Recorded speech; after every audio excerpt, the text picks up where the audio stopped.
Okay, Bismillahirrahmanirrahim. Assalamu alaikum. Welcome everybody to day 6 of Surah Baqarah. It's a little bit amazing that we're day 6. I don't know how many more days to go, but it's just wonderful, and I'm just so looking forward to another incredible session. We're continuing on with the ethical message of Surah Baqarah. I just wanted to very quickly share a little gift that I got from my teenage son. I'm always thrilled when at this age he shares anything with me, because I know, like, at that age, you know, you don't really want to be talking to your parents, and I feel really grateful when he's in, you know, he's going through so many physiological changes that I know it's just part of growing up. And it's of course hard for moms to be like, oh, my baby, my son doesn't really want to talk to me anymore. But so it's always a gift when he shares with me something that he's doing or thinking about, and then even more of a gift when I realize, oh my gosh, this is extremely valuable, then I can turn around and share with other people. So he was telling me yesterday, that he was listening to a podcast by a Harvard-trained Harvard psychologist who does YouTube videos, and he focuses on video game addiction, which is, you know, obviously a new issue for this generation and for, you know, our youth. It's a new field of study. And it was fascinating. He shared with me just some of the things that he was listening to, and I got curious, and I thought, okay, well, I'm just going to listen because I want to know what he's listening to and spending so much time, thinking about.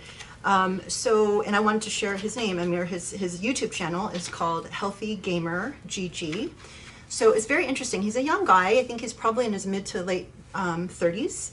And his story was that, he's obviously very smart. He almost flunked out of college because he was playing too many video games, and he slept through one of his finals. And then by some chance, he almost failed. I guess he had a very low GPA, like a 2 point something, and decided just on a whim, he applied to psychology, programs across the country.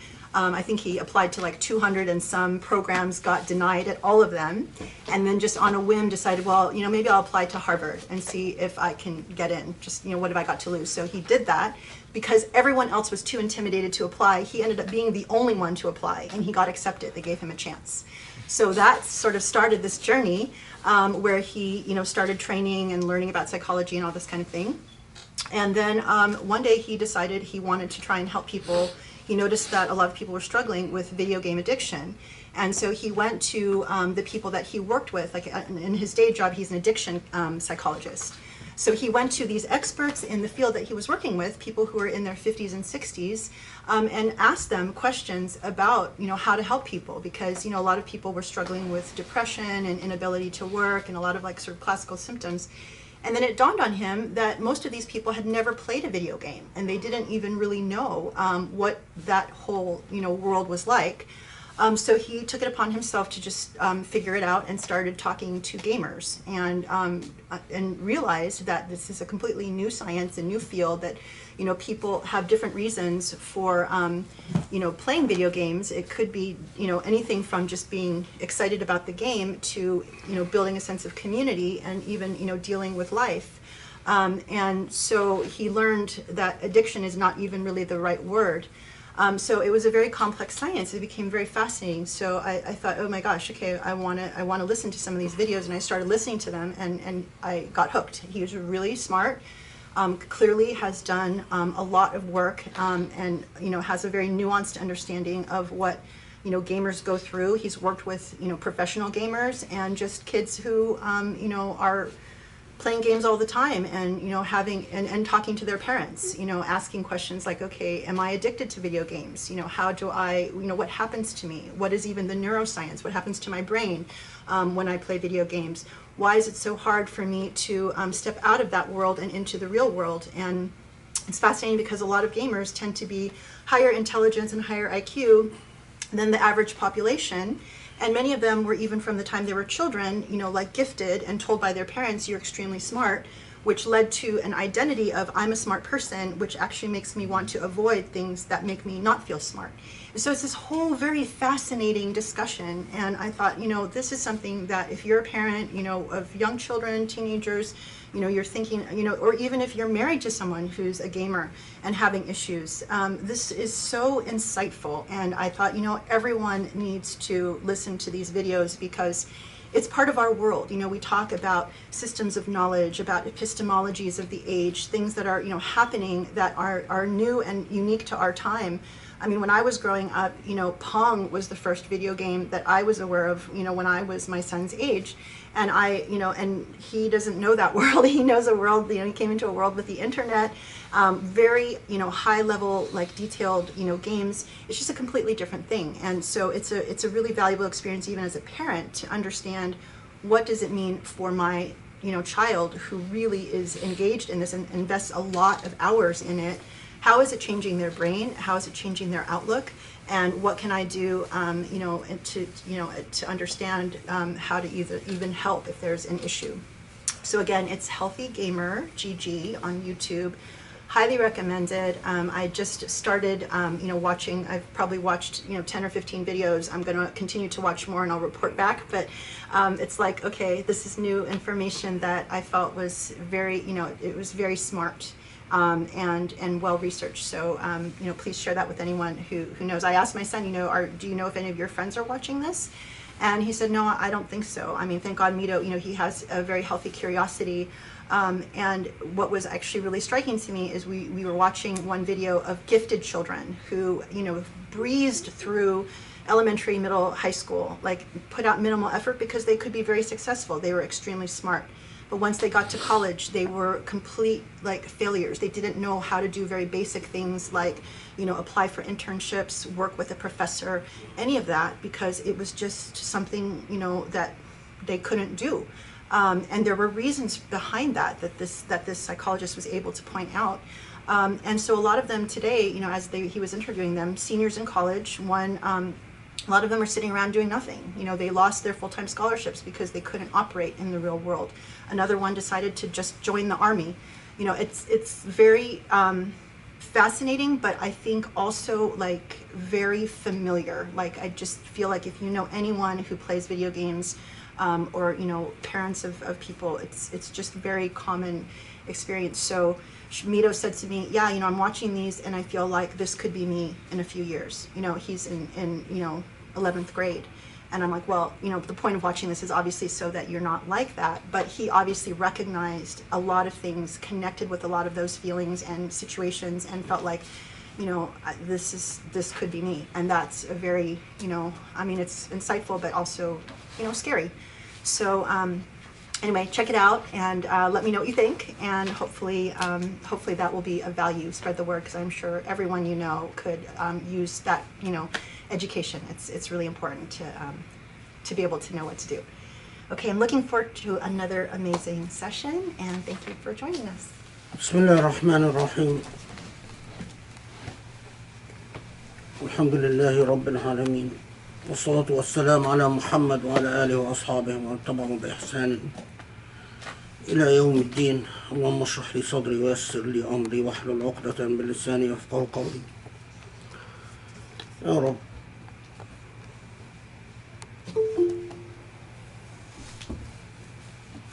Before we jump into continuing with Surah Al-Baqarah,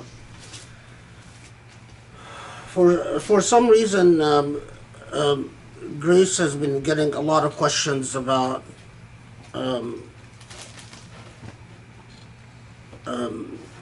she noted that I pray on the surahs, especially I pray on which surahs to cover. And for some reason, she's been getting a lot of questions about that.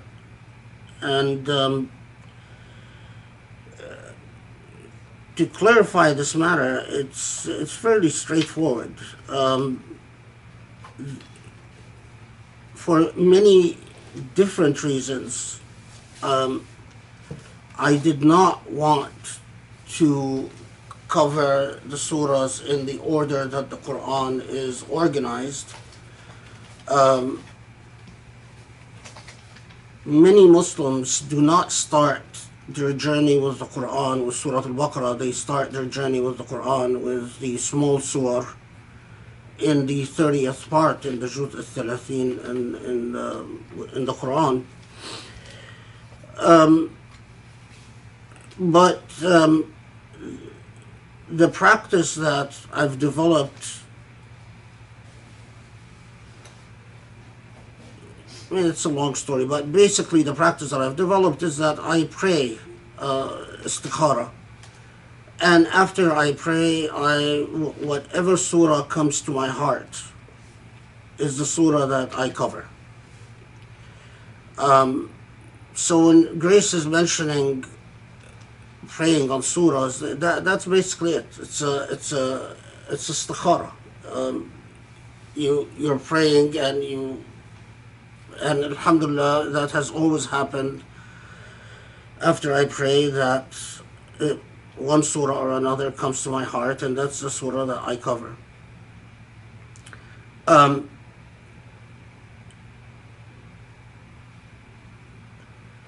I'll say that the closer your relationship with Allah, the more you are prone, the more praying on things, whether you just pray the formal istikhara or whether you spend time with God, it becomes a regular part of your life. It is not just something that you do over one task or another, but pretty much something that you do over everything in life. I think people who are not accustomed to this type of relationship with their Lord, this might sound strange to them, but your relationship with Allah is never a one-way deal. It's a two-way relationship. It's a reciprocal relationship. It's a relationship where spending time with your Maker becomes very meaningful, and it becomes meaningful only to you. Meaning that what the experience that you have is something that is specific to you, and it's not something that you should talk about, and it's not something that you should attempt to systematize or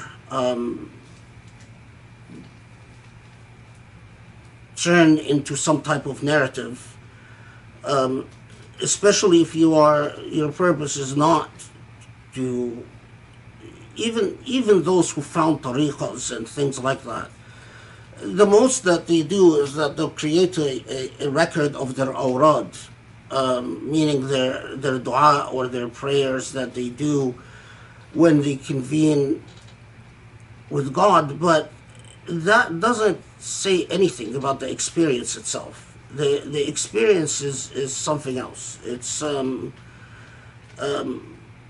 those of you who've read the Conference of the Books might get a sense of what I'm talking about.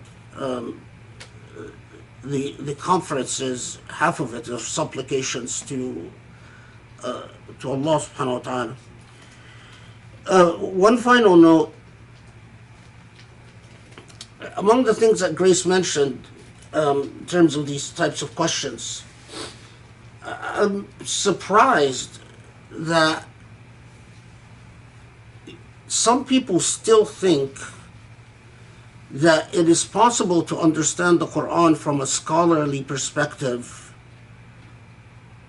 and they compartmentalize scholarly approaches to the Quran from spiritual approaches to the Quran. There is no such thing. In my view, it is impossible to understand the Quran without both. There is no such thing as a scholarly approach to the Quran without being spiritually fully embedded in the Quran. The Quran, as I've said repeatedly, many times before in a number of halaqas, is a closed book to those whose hearts are closed. I don't care what amount of scholarship you possess. If the Quran doesn't speak to your heart and doesn't speak to your soul, your intellect will never be sufficient for understanding what the Quran is saying. And the opposite is also true. Regardless of how spiritually advanced you are,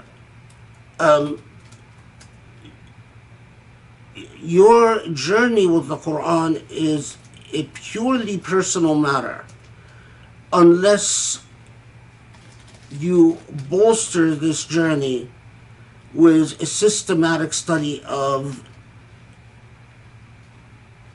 what all the previous scholars have said about the text of the Quran. Unless you are thoroughly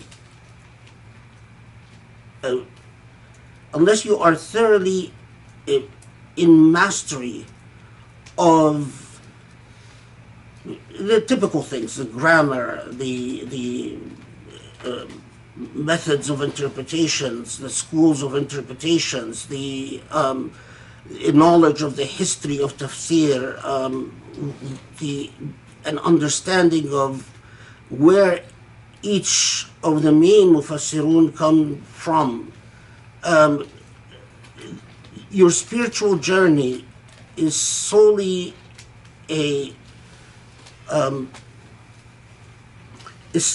idiosyncratic and non-transferable, and should not be shared with others unless it is anchored in scholarship. But disabuse yourself from the notion that there is anything such as a scholarly approach on the Quran that is not also a spiritual approach. The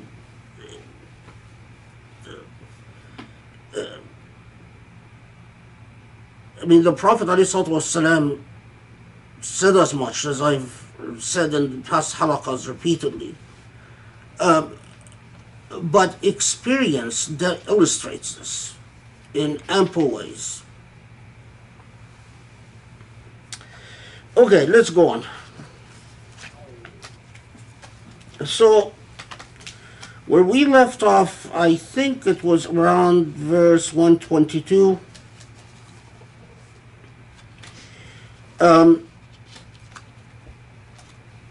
Just a quick recap for, I think, where we left off. Where's the box of things?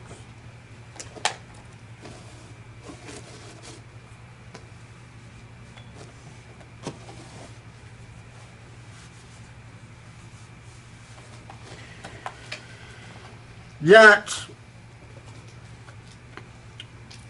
as we said, was 121, الذين آتيناهم كتاب. I noted the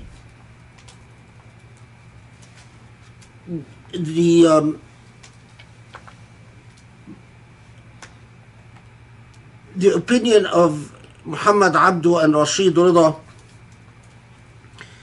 which was based on a well-known hadith that there are those who recite the Quran لا يجاوز تراقيهم, that it is nothing more than a literal reading, but that does not alter their moral being, does not transform their consciousness. And Muhammad Abdu, as I noted in the last halaqah, that says that those who, that obsession, of course Muhammad Abdu, as I noted, is building upon a tradition that pre-exists him, that obsession with the correct pronunciation, the rules of recitation, and so on, while ignoring the actual moral meaning of the Quran and the actual normative message of the Quran, is, as Muhammad Abdul puts it, like donkeys carrying books. The Quran is a text that is designed to transform the consciousness of its audience, and, as we said, to produce a moral revolution within, and a thorough moral transformation. And this is consistent with, as I said before, that in Surah Al-Baqarah, laying the foundation for our relationship to God's law. And Surah Al-Baqarah, as we said, repeatedly addresses this point of the relationship of the human recipient to divine commands. And when you scrutinize what Allah says to the Israelites in the long introduction to Surah Al-Baqarah,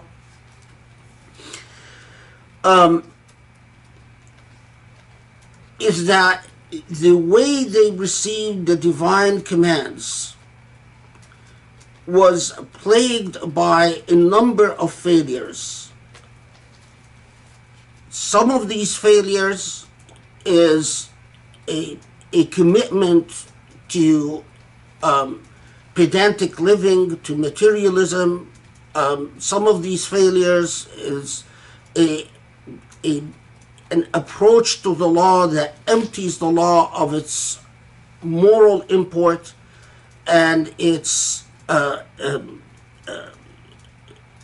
of its actual meaning.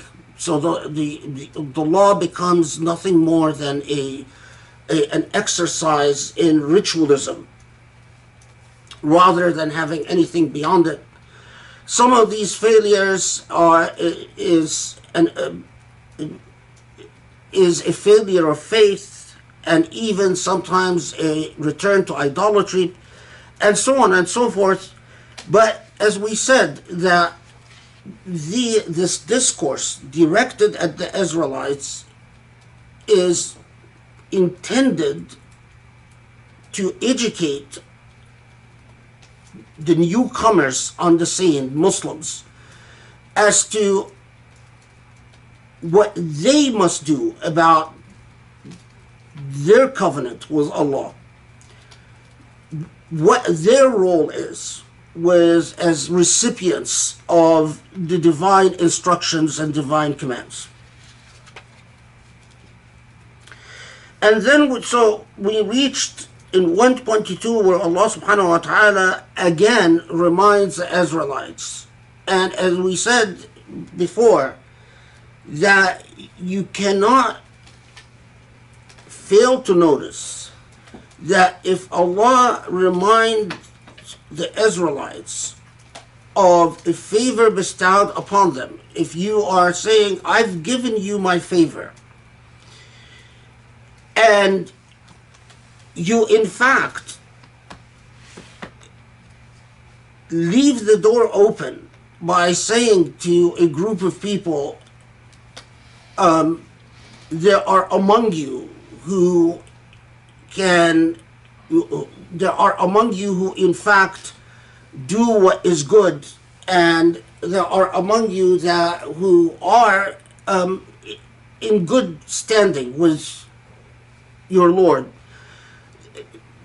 That always, and the Quran's discourse with the Israelites, what is remarkable is that it is not an exclusionary discourse, in the sense that it always leaves the door open that if the Israelites would return back to their covenant,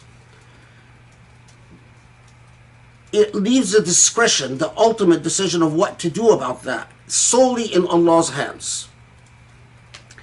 But the potentiality is there. as the potentiality for failure on the part of Muslims is always there, the potentiality for success with other than Muslims is always there. It takes a forced reading of the text. It takes truly a twisting of the arm of the text to somehow make the Muslims as the recipients of this covenant as a position of entitlement that they can never lose, because the Quran repeatedly tells Muslims that Allah looks at the results. Okay, so then let's continue on with where we left, because all of this is review.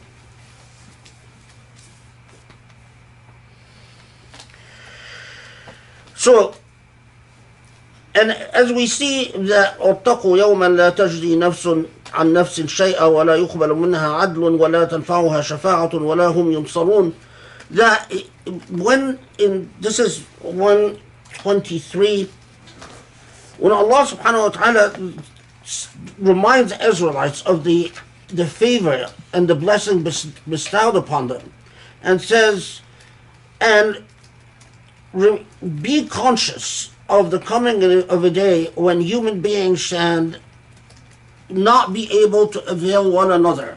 ولا يقبل منها عدل, that again accountability is specific and personal, and there's no getting around that. There are no entitlements, as we said repeatedly before, per race or per lineage or per anything else. But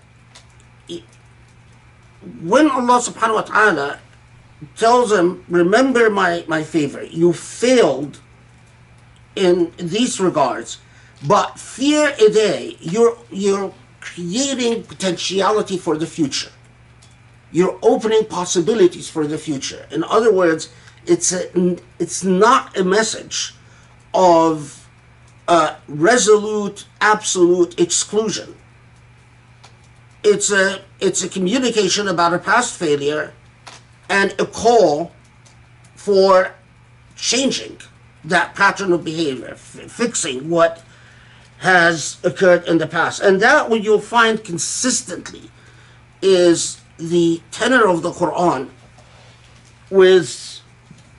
when it addresses God's covenant. And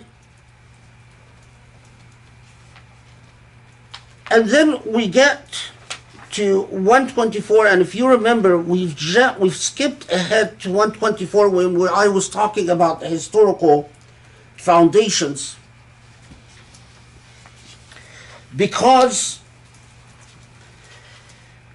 of وإذا ابتلى إبراهيم ربه بكلمات فأتمهن, that Allah charged the Prophet Ibrahim بكلمات. Now بكلمات, let's see how Muhammad translates it. Yeah, commandments. بكلمات was a charge, was a trust, with commandments. And as I noted, that some Muslim interpreters, taking from the Talmudic tradition, they read the charge, the trust, that sacred obligation that Allah subhanahu wa ta'ala gave Ibrahim in highly legalistic, pedantic terms. And as I said before, that some said that the ibtila, or that charge, that holy charge, was things like rinsing your mouth, istinshaq, cleaning your teeth, qass al-sharib, shaving your mustache. Some even, again from the Talmudic tradition, farq al-ra's, splitting your hair in in a certain way, taqlim al-adhafir, cutting your nails. That is a typical legalistic way of looking at God's covenant. Precisely what the Quran says is the problem with the way that the Israelites handled God's covenant.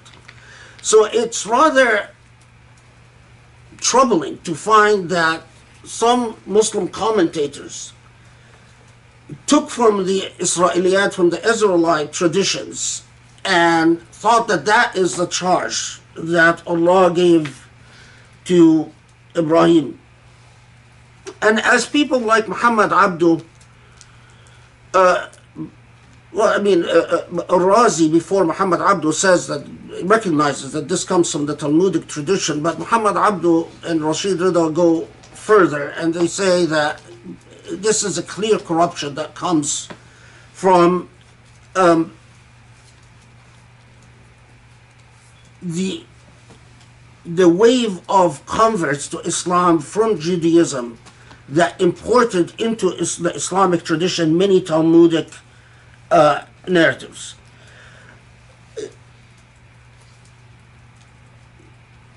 We understand that covenant, or that covenant, that ibtila, that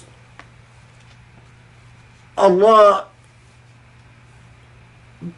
gave Ibrahim, these kalimat that Allah gave Ibrahim alayhi salatu wasalam, is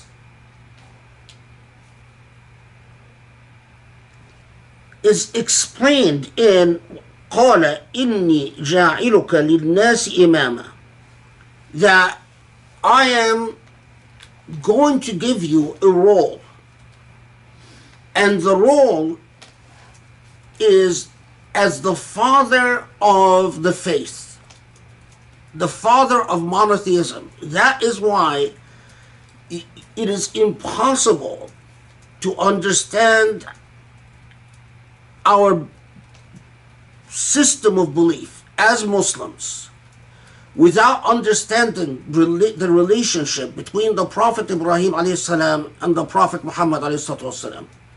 That it is a continuum.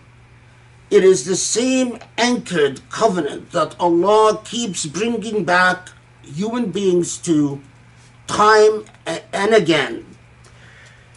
But, and I've noted this before, but it deserves emphasis. The response that we are told about in the Quran, قَالَ وَمِن ذُرِّيَّتِي. So the Ibrahim ﷺ responds to this by saying, and my lineage. And in this response, قَالَ لَا يَنَالُ عَهْدِ الظَّالِمِينَ. The unjust are by definition excluded from ever bearing the bearers of God's covenant. And as I noted before,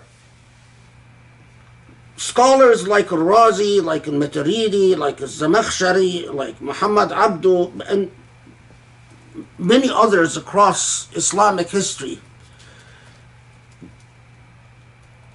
Muhammad Abdu goes, I like what he says about this because he sums it up quite well, that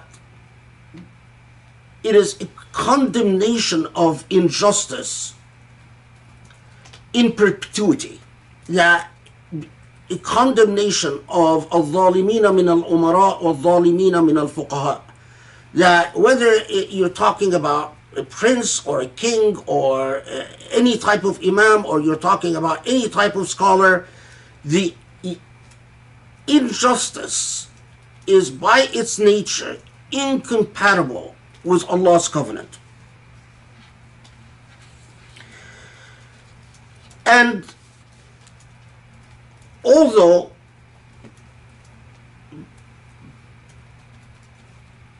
those in power have managed to sponsor a great deal of traditions that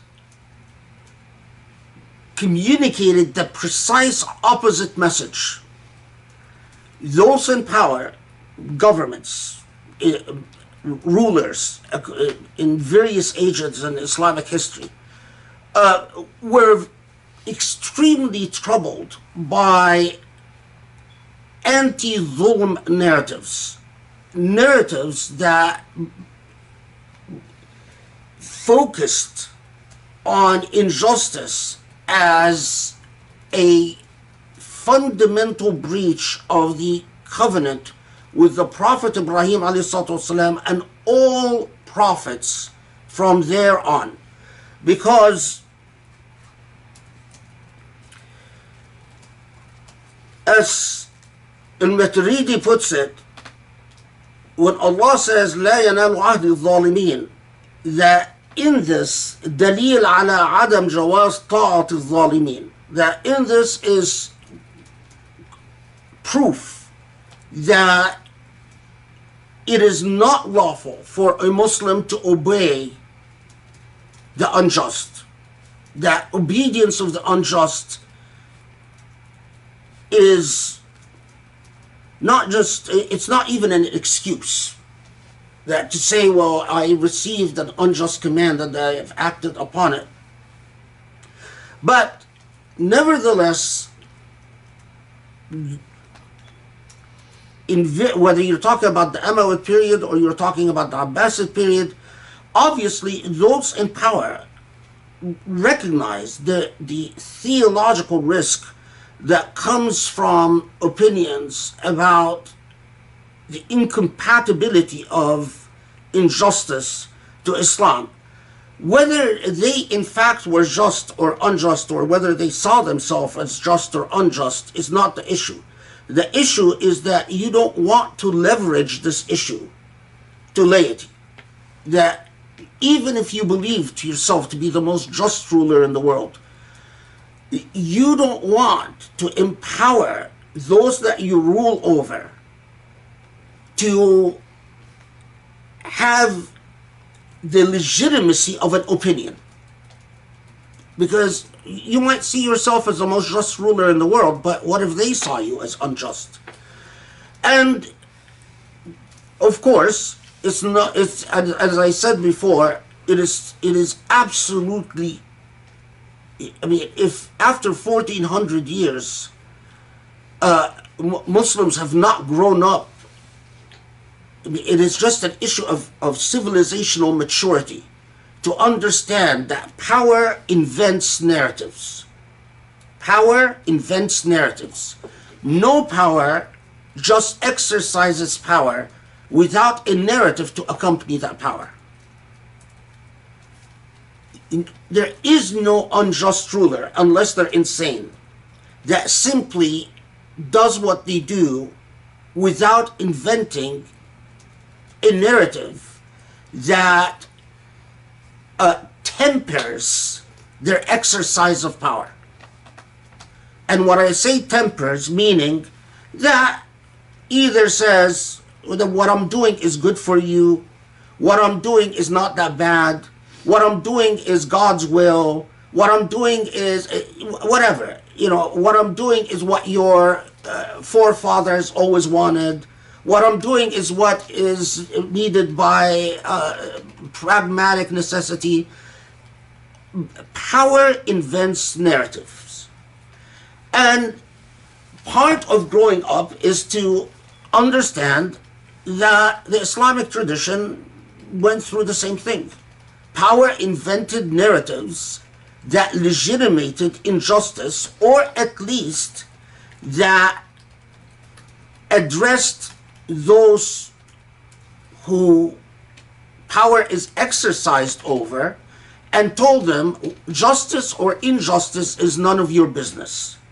I've referred this before as the mystifying of power. Is that you say power is a mystery. Power was given to me by God, And there is a mystery of power that you as laity cannot understand. This is just ABCs of historicism. It's everyone else other than Muslims understands this about the history of power. And then you say things like, I am ruling by divine right, I am half divine, there is a divine will that aids me, I communicate with God, God sends me messages that no one else, whatever it is, but power is a mystery to you who are outside the realm of power. And so, because power is a mystery, you stay out. You can't comprehend it. And you have no standing. Notice the legality. No standing to have an opinion about power and the mysteries of power. But what does that do to لا ينال عهد الظالمين? The scholars in Islamic tradition who understood this had no problem saying all the traditions about obeying a ruler, even if this ruler steals your money or whips your back or does whatever to you, all the traditions about blind obedience to rulers, just or unjust, are traditions of power. And they faulted al-muhaddithun, they faulted the Ahl al-Hadith people for accepting the chains of transmission as they were handed to them, because chains of transmission became a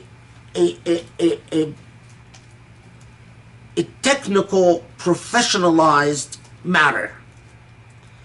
People knew what were the golden chains of transmission. People knew what was a chain of transmission above reproach and a chain of transmission that is weak. And it is naive and immature to ignore the fact that power was able to fund individuals who slapped golden chains of transmission on power hadith and circulated them. And I've wrote a whole book about this, the rebellion in Islamic law, but I know this book is being translated in Arabic, although I don't know what stage it's in. But all of this, it's sort of it would be all a very primitive discourse and a very elementary and embarrassingly simplistic discourse everywhere except the Muslim context. Only among Muslims is this issue controversial. Only among, it is like the only people in the modern age who accept this discourse are those who step out of the Islamic tradition and become quote-unquote secularists. And that's an embarrassment. How could it be that you can only access the morality of the Quranic text if you go through the path of non-religiosity? It is an absurdity. The morality of the Quranic text must be accessed through the path of piety, not the path of non-religiosity, whatever that means. Anyway, okay. So, dhulm is the antithesis of the covenant of Ibrahim, alayhi salatu wassalam. and the covenant of Allah subhanahu wa ta'ala from that point thereon. And all the traditions, all those in the Islamic tradition that said what we've talked about before, that Allah will aid a party that is not Muslim if it is just, but over a party that is Muslim that is unjust, comes from that basic anchoring point. That as Allah reminds the Israelites of why is it that they cannot continue to claim that they are by definition the chosen people, Allah is telling them is that's not the point. The point is, are you among the Zalimeen now or not among the Zalimeen? That is the material point. That defines whether you are in favor with Allah or not in favor with Allah. Okay, the next thing we'll pause at is,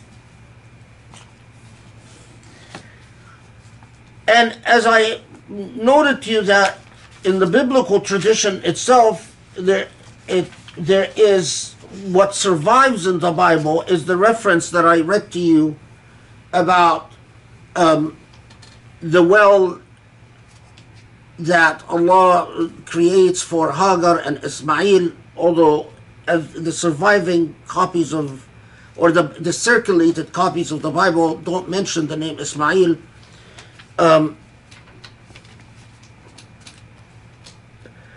So what follows when Allah talks about Ibrahim creating the house, وَإِذْ جَعَلْنَا الْبَيْتَ مَثَابَةً لِلنَّاسِ وَأَمْنًا وَاتَّخِذُوا مِنْ مَقَامِ إِبْرَاهِيمَ وَمُصَلَّى,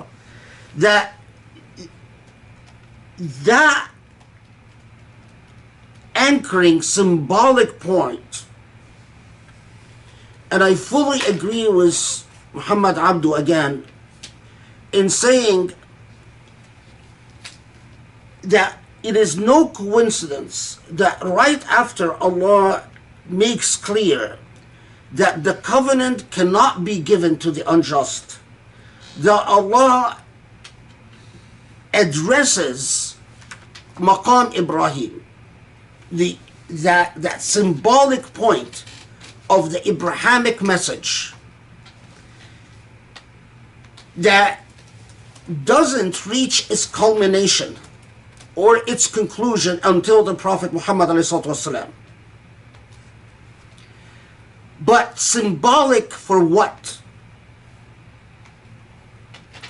Is symbolic for Allah's covenant, with all that Allah's covenant entails. So symbolic,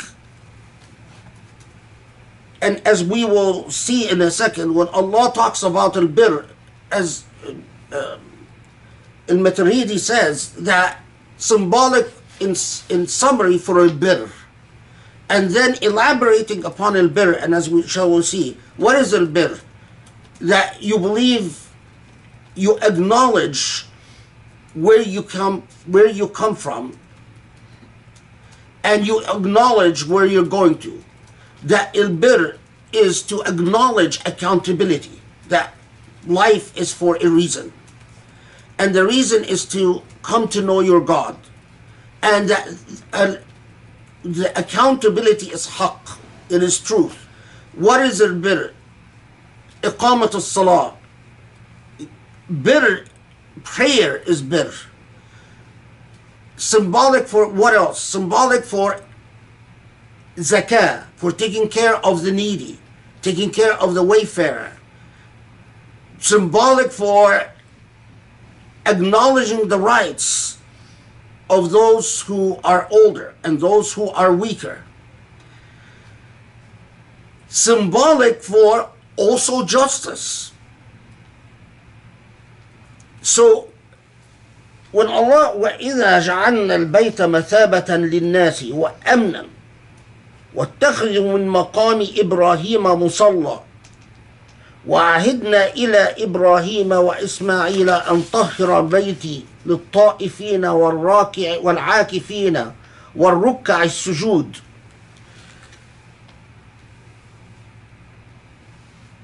Please understand, all of this is coming after a long discourse with the Israelites about the nature of the divine command. So if you understand تطهير البيت للطائفين والعاكفين والركع السجود as you are purifying the house so that people can simply do the ritualistic acts of tawaf, of going around the house, and of i'tikaf, of worshipping, and ruku' and sujood, and nothing further, then you've done precisely what the Israelites done.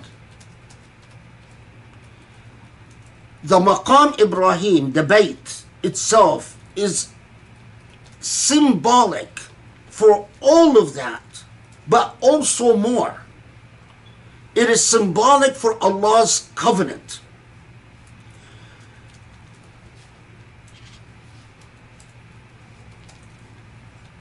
There is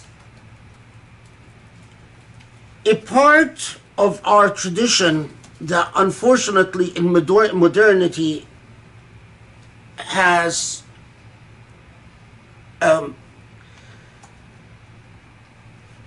if you survey the poetry written about Taiba, about the Muslims describing their feelings towards Mecca and Medina throughout Muslim history until the age of colonialism. I've stopped my survey around, I didn't survey beyond around 1900. So I came to about the beginning of the 19th century and I stopped.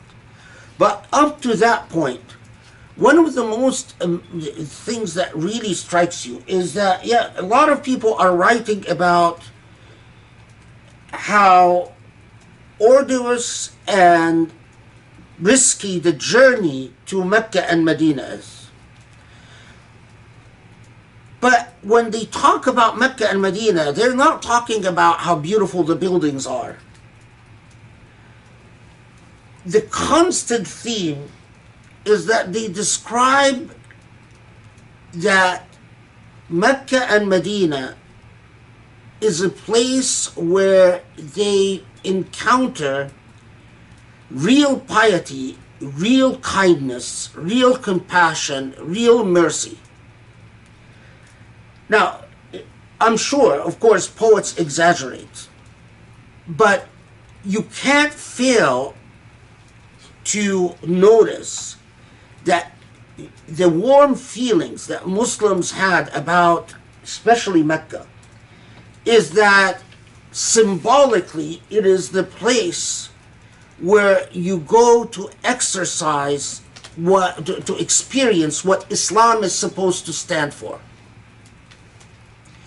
And when they would describe the worst periods in Islamic history, they would talk about how not that people are anxious even in Mecca.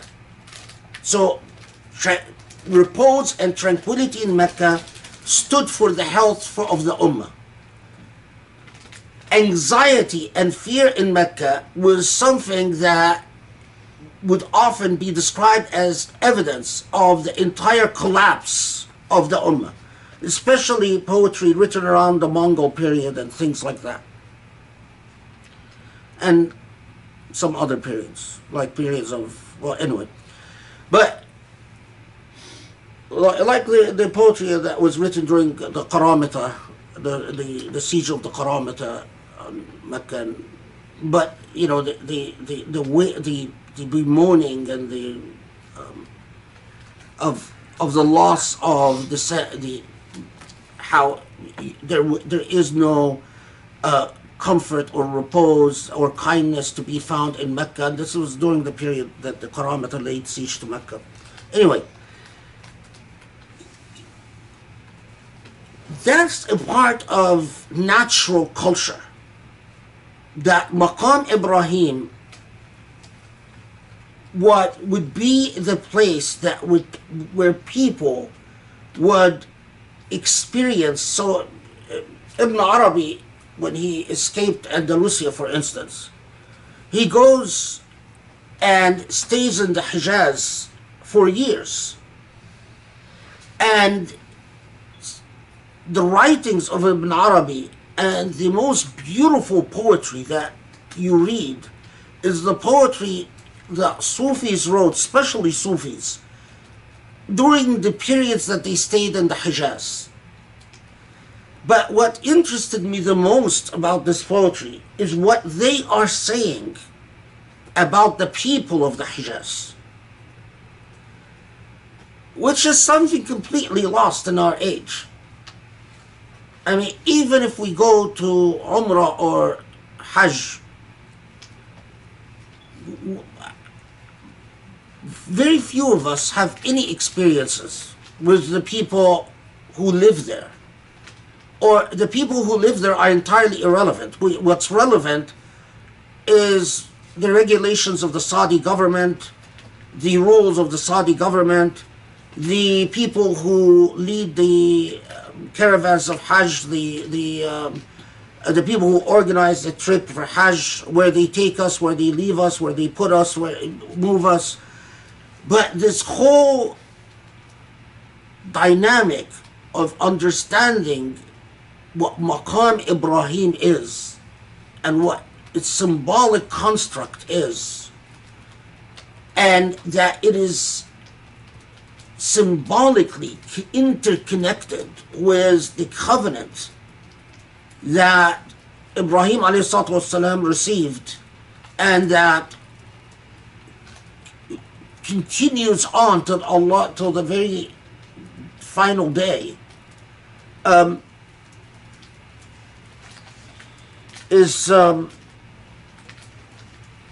of course this, what I'm talking about, look at 126. وإذ قال إبراهيم رب اجعل هذا بلدا أمنا وارزق أهله من الثمرات من آمن منهم بالله واليوم الآخر قال ومن كفر فأمتعه قليلا ثم اضطروه إلى عذاب النار وبئس المصير. So at 126 قال إبراهيم رب اجعل هذا بلدا أمنا. Sorry, هذا بلدا آمنا. I'm sorry, I'm tired. So رب اجعل هذا بلدا آمنا. It's summed up in Muhammad Asad. What does he translate amn as? He just says secure, but amn is أطعمهم من جوع وآمنهم من خوف. رب اجعل هذا البلد آمنا. Make this a place of peace, repose, security. But as, and I don't remember who was it, it might have been Zamakhshari, who says,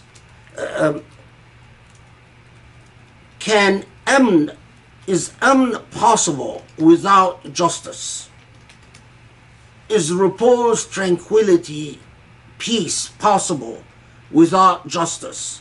And the answer he gives is obviously no. That part of رَبِّ اجْعَلْ هَذَا الْبَلَدَ آمِنًا, that God make this place a place of amn,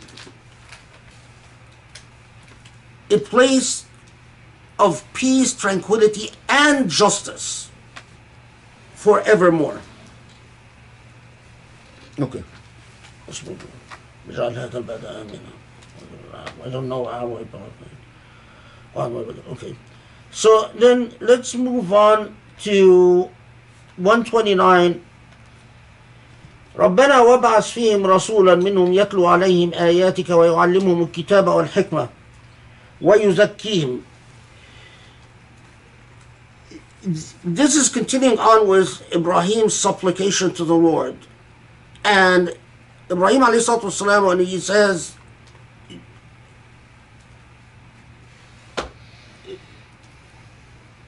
make this a Muslim ummah, ummatan muslima, a Muslimah, an ummah that is turned towards you, an ummah that honors your covenant, an ummah that surrenders to you,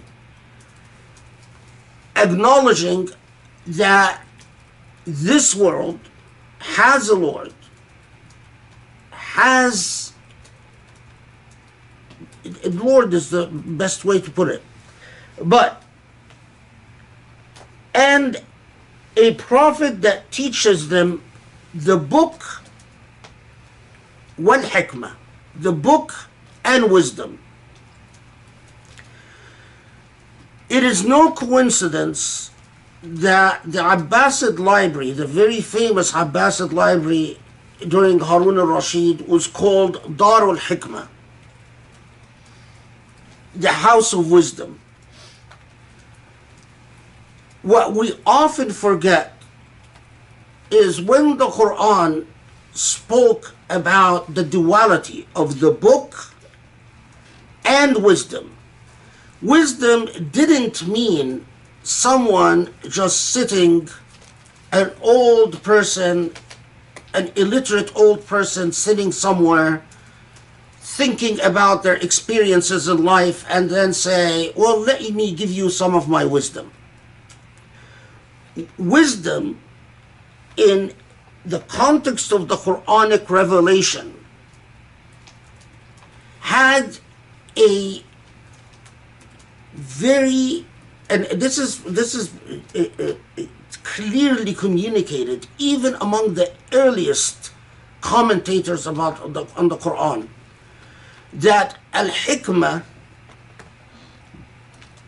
is al-ilm al-daruri, necessary knowledge.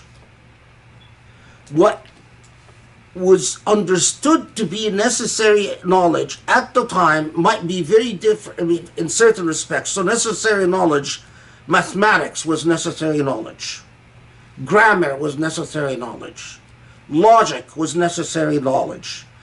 In their time, they also believed that astronomy and astrology was necessary knowledge. And some of the most interesting discussions will say, well, the Prophet ﷺ taught the book, but the Prophet didn't teach mathematics, and didn't teach astrology, and didn't teach logic, and didn't teach grammar. And what you would expect, as you would expect the natural conclusion would be, is that, well, yes, but what the Prophet ﷺ taught is the necessity of mastering the knowledge of al-ilm al-daruri, the necessary knowledge of the age, لإقامة العدل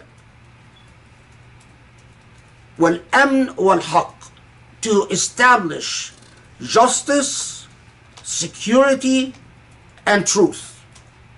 So whatever knowledge is necessary to establish al-haq, truth, and al-adl, justice, becomes part of al-hikmah. And that is precisely those who try to understand why is it that the Quran fired up a passion for knowledge, as I said before many times, inspired the creation of these massive libraries in an area that had not seen the creation of massive libraries, the Near East area, since the Greek civilization. I mean, it's been centuries since the Greeks were around. And when the Greeks were around, their impact was not felt in Arabia. Their impact was felt in Egypt and some areas of Mesopotamia.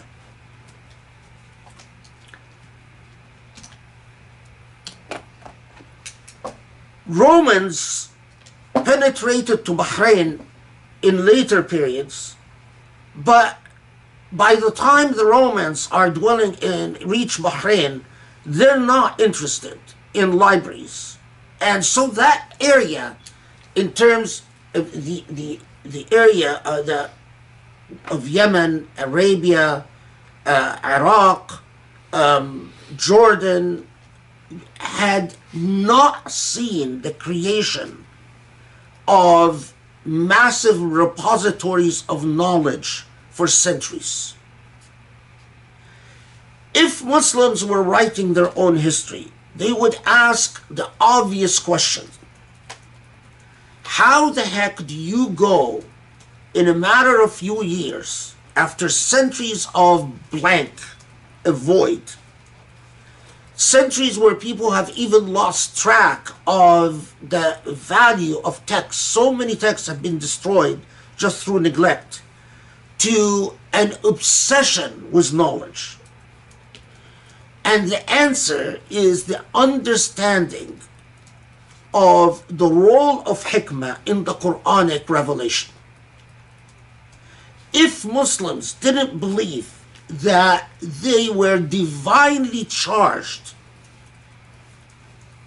to pursue al-Hikmah, and if they understood Hikmah the way modern Muslims understand it, al-Hikmah is basically how to get a good deal on a car, or al-Hikmah is how to, I don't know, I find so many Muslims, they brag about they found a good deal on dates, and they found good deal on batikh, and they found good deal on mangoes, and I mean that seems to be like their whole, and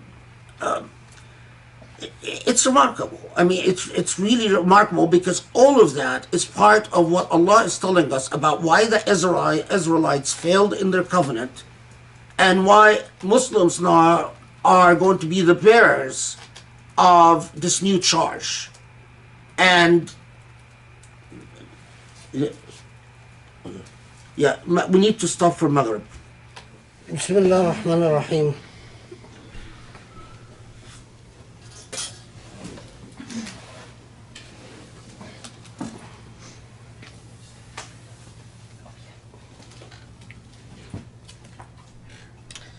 Notice in 130,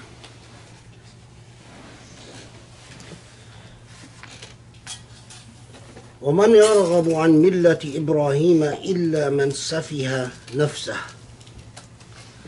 We often read this and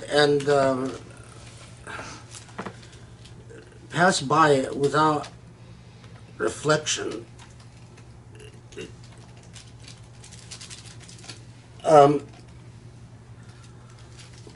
Where Allah subhanahu wa ta'ala says, but who, unless those, safa is weakness of mind, is idiocy, is but if you really want to distill what safa is a failure to do justice towards oneself because of a failure in judgment or incapacity in judgment. And when, as an anchoring point for this new Muslim community, and Allah told us who other than the Safih, who other than literally the dunce, the idiot, would turn away from Ibrahim's creed, alayhi salatu wasalam.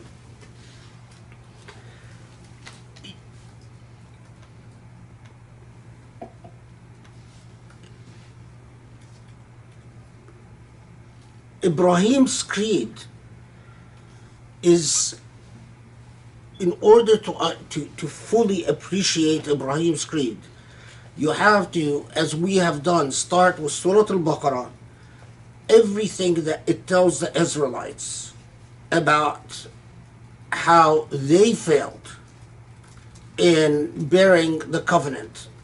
So, put it simply, the very idea of a chosen people, or the very idea of a privileged race, or the very idea of a privileged class, or the very idea of a people entitled to go to heaven because they are of somehow a chosen whatever, is safa. All of that is under the general rubric of what is counter to Millat Ibrahim. Because Ibrahim's creed is belief in the one and only God and everything that it entails. So, to put it closer to our legalistic minds, tahara, purity, is part of Ibrahim's creed. No one can say that, oh, it is part of Ibrahim. It doesn't matter to Ibrahim's creed whether you're pure or impure. Purity, tahara, because what is Ibrahim's prayer? Tahhir bayti, purify my home. So we all can relate to that. All the average Muslim relates to that. But if you come to the average Muslim and say, well, is pursuit of necessary knowledge of the age part of Ibrahim creed? Then they have a cognitive disconnect. Then they look at you and say, but it's clear. It's very clear, and that's why Allah describes turning away from Ibrahim's creed as safa. It is not just turning away from monotheism, but it's turning away from monotheism and all it entails. So, again, failure to honor your parents, that's turning away from Ibrahim's creed. Honoring your parents is part of Ibrahim's creed. Taking care of the orphan. Now here, we start getting the cognitive disconnect. How many of us have ever visited a home where orphans live? Muslim societies are full of orphans. Full of orphans. And with what happened in Yemen and Syria and Libya, more orphans than you can imagine. Every time Israel unleashes on Gaza, more orphans. And it is not a secret. It's not a secret that orphans are not taken care of. In fact, orphans, you just, unlike in the West, where it is possible for journalists to visit a mental institute, or possible for people who grew up an orphan to publish a book about what they endured in an orphan. And I don't know if you've ever read any of these books written here in the US that were memoirs by orphans. But in Muslim countries, there are none of these testimonials because there is truly a lack of care. I mean, I've known firsthand an orphan who grew up as an orphan in Egypt and wrote a book, a memoir, about what he endured in the orphan, the amount of abuse and suffering, and just, he told a horrific tale. And no publisher would publish it because they told him, who cares? That's not new. I mean, so what? It's not like it's not even an expose. Millat Ibrahim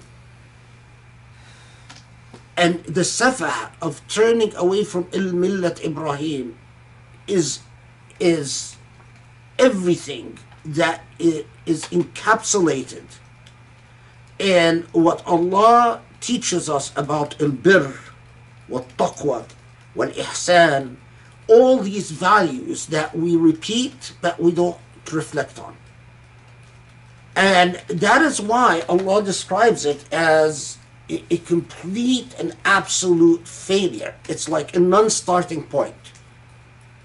But it is not Millat Ibrahim just saying, I believe in one God, and then ignoring orphans and ignoring the poor and doing whatever you want in life, including the magic word, justice. Justice is part of Millat Ibrahim. Okay. Where's my... Then let's move.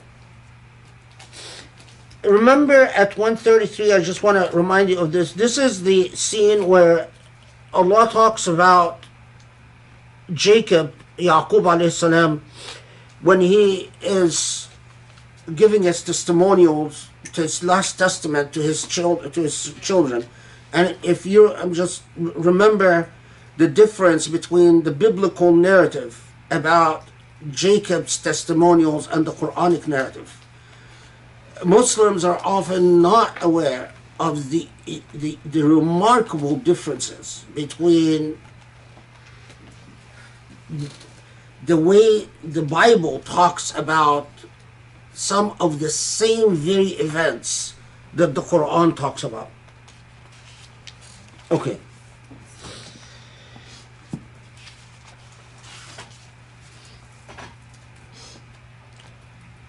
So, no, this just deserves...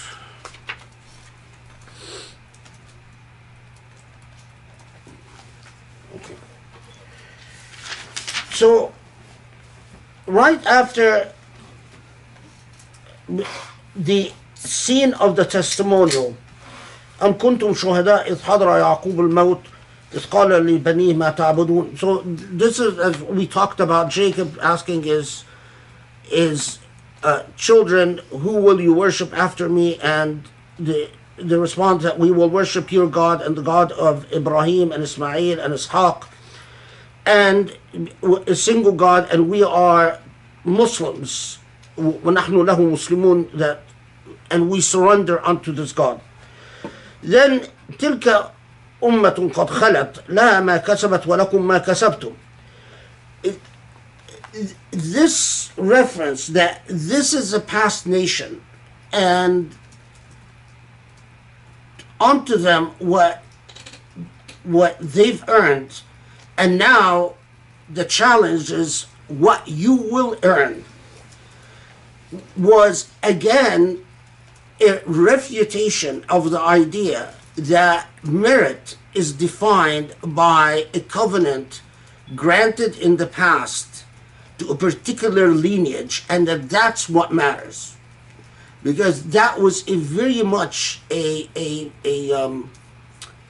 firmly anchored system of belief. That, and in the same way, the idea that there are kings are entitled to be kings because they are chosen through a certain bloodline, and that bloodline, there is something sacred about that bloodline, something special about that bloodline, the same idea was also at the backbone of inheriting a covenant. And as I said before, that it was deconstructed by the Quran. وقالوا كونوا هودا أو نصارى تهتدوا قل بل ملة إبراهيم حنيفا وما كان من المشركين قولوا آمنا بالله وما أنزل إلينا وما أنزل إلى إبراهيم وإسماعيل وإسحاق ويعقوب والأسباط وما أوتي موسى وعيسى وما أوتي النبيون من ربهم لا نفرق بين أحد منهم ونحن له مسلمون فإن آمنوا بمثل ما آمنتم فقد اهتدوا وإن تولوا فإنما هم في شقاق فسيكفيكم الله والله السميع العليم صبغة الله ومن أحسن من الله صبغة ونحن له عابدون. These ayat up to 138 is some of the majestically beautiful narratives of the Quran, that the Quran comes and anchors the entire message back to the original millah, the original creed of Ibrahim alayhi salatu wasalam. And it is not about the sort of the digression that Christians took the message to. A God sending his son to suffer for the sins of people, to absolve people of their sins, and to cleanse people of the original sin, something that is completely absent in the Torah, absent in the biblical narrative, even in most of the Bible. I mean, other than the fact that in the Bible, Jesus never says he's God, and Son of God means, the Bible describes many people as the sons and daughters of God. But that's beside the point. This for another matter. But anyway, so it is not the digression that the Christians took, and not the digression that the Jews took about a chosen people and the people who inherit that sacred covenant with the sacred tomb, the sacred tabut, etc., etc., but goes back to this original pure creed, and then tells Muslims, your path is to tell them clearly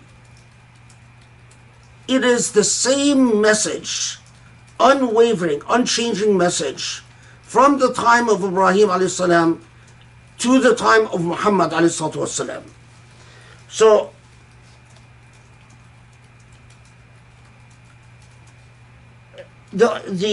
I flagged فَسَيَكْفِيكُهُمُ اللَّهُ 137. Let's see how it's translated.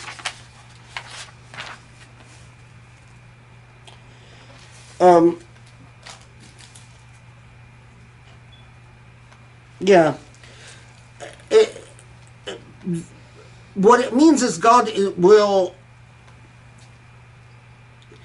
from a theological point of view, it is important because Allah is telling the Prophet at a time where this is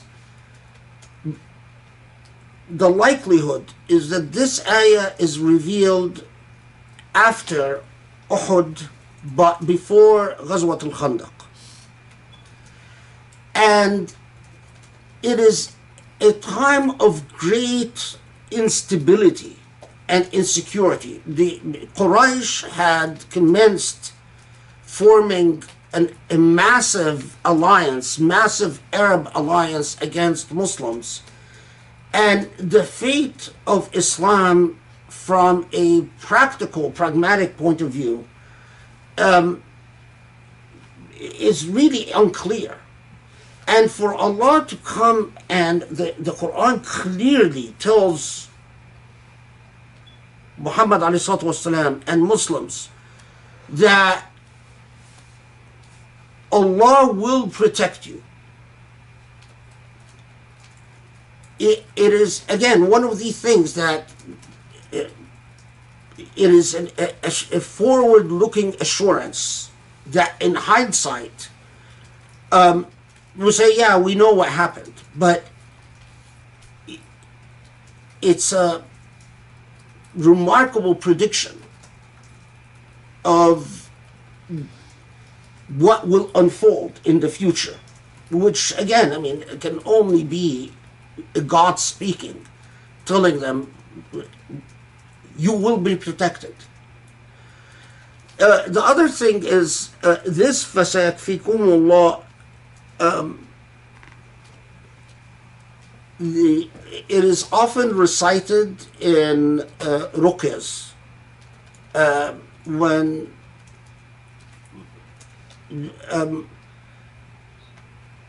of course what is intended when it's recited in ruqyas, that Allah will protect you against jinn. So if it sounds familiar to you, it's because, and if you've ever had a ruqya, that's why it's familiar. It is often recited by, although, I mean, فَسَيَكْفِيكَهُمُ اللَّهُ, that, anyway, it's sort of co-opted into that field. Notice this most remarkable ayah that we often, صِبْغَةَ اللَّهِ وَمَنْ أَحْسَنُ مِنَ اللَّهِ صِبْغَةً وَنَحْنُ لَهُ عَابِدُونَ. 138. صِبْغَةَ اللَّهِ, it is such an amazing expression that normally translators don't know how to translate it. So translators will say something like, this is God's hue, and what is more beautiful than God's hue? Or this is God's color, or what is more beautiful than God's color? What does the study Quran say? Baptism. Baptism. Baptism? The baptism of God. Baptism? That's interesting. What do the study Quran, is that the study Quran that says baptism? Yeah. They say another translation is the coloring of God. The coloring of God. Yeah. Because if Allah is describing khalq, creation, the created Quran, and then Allah describes it as a sibgha, then the meaning is clear.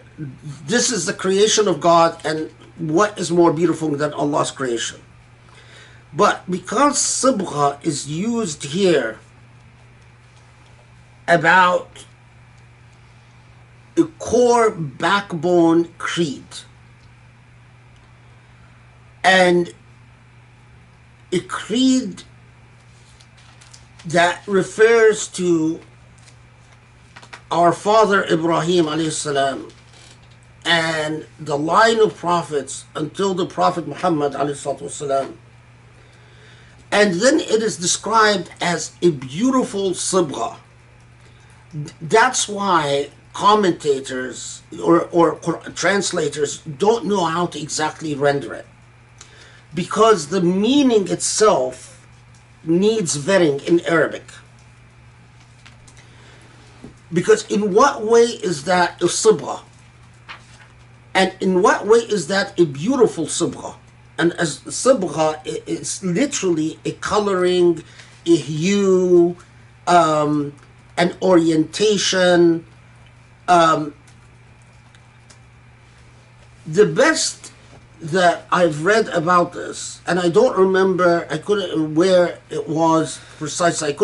Didn't have time to find it again. Is in Abdul Jabbar's Muhni, where he says that when Allah describes this as Allah's sibgha, that Allah is alerting you to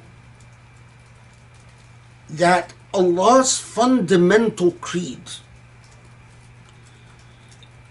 that Allah's anchoring creed, the backbone of belief that all of humanity should look towards, and in fact the backbone of belief that humanity should turn its face towards, is a creed anchored in what is hasan, what is beautiful and what is good. And that in the same way that Allah describes, and this is not, this is my own extrapolation upon it, in the same way that Allah describes Millat Ibrahim and whoever deviates from Millat Ibrahim as the weak-minded or the dunce or and so on, that in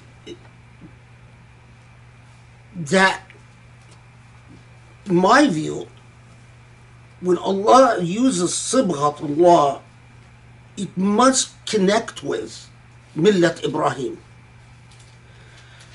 And I completely agree with Qadi Abdul Jabbar that Allah is telling you that this creed is anchored in what is good, what is innately and fundamentally good.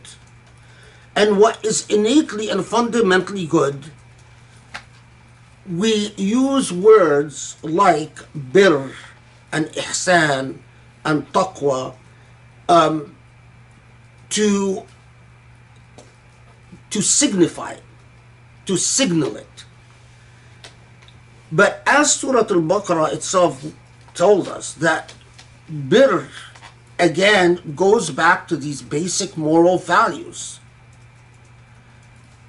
like al-ihsan lil-walidain, like taking care of al-miskin, like taking care of the orphan, like taking care of the wayfarer.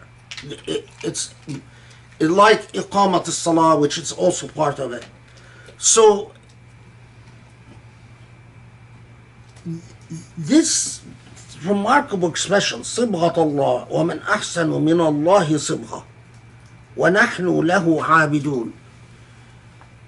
Your ibadah, you're anchoring yourself in al-ubudiyya lillah, is a moral commitment to what is beautiful and what is good.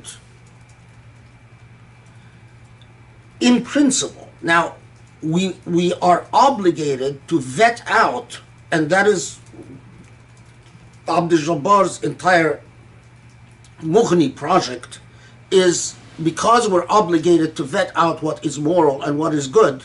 Abdul Jabbar writes his corpus, his entire volume.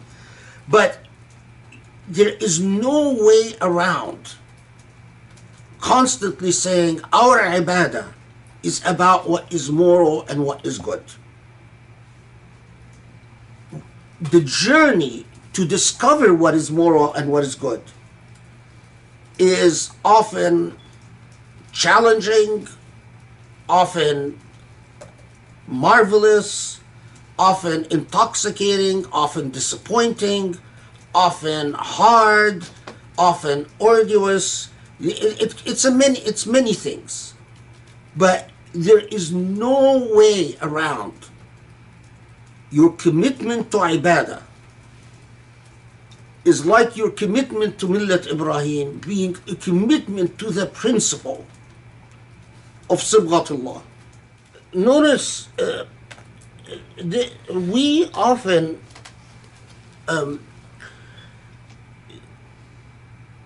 this Quranic reference, although historically obvious, أم تقولون إن إبراهيم وإسماعيل وإسحاق ويعقوب والأسباط كانوا هودا أو نصارى, that Abraham, Ismail, and Isaac and Jacob were not Jewish or Christian, although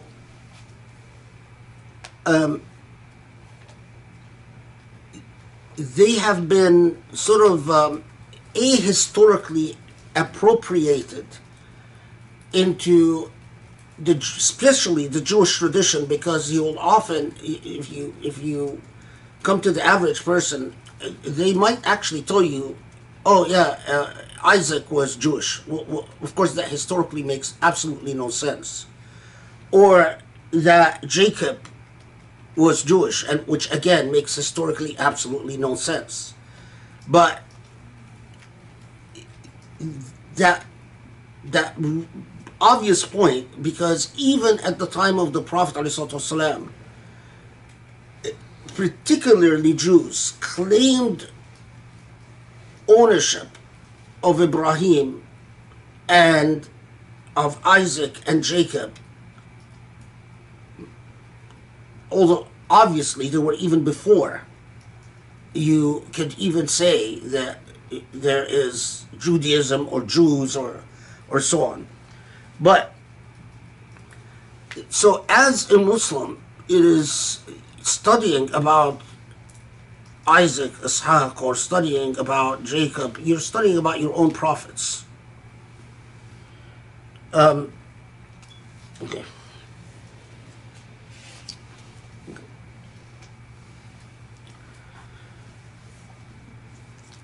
Now, we come to سيقول السفهاء من الناس ما ولاهم عن قبلتهم التي كانوا عليها قل لله المشرق والمغرب يهدي من يشاء إلى صراط مستقيم. So Muslims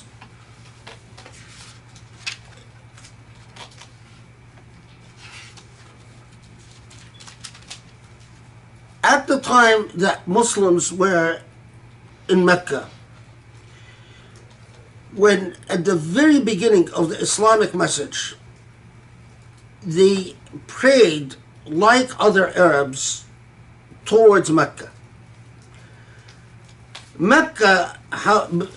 Towards the Kaaba. However, the Kaaba was, after the Isra wal Mi'raj, Muslims direct the Qibla becomes towards Bayt al-Maqdis. Now, there is Bayt al-Maqdis as a there are very interesting reports about why Muslims instead of praying towards the Kaaba, they start praying towards Bayt al-Maqdis after the Isra wal Mi'raj. And the gist of it is the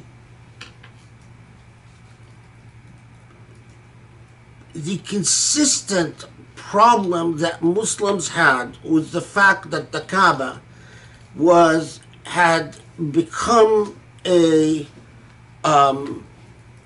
literally a carnival of idols, both inside the Kaaba and outside the Kaaba, and even in the area of the Safa al Marwa, which had become sort of a bazaar for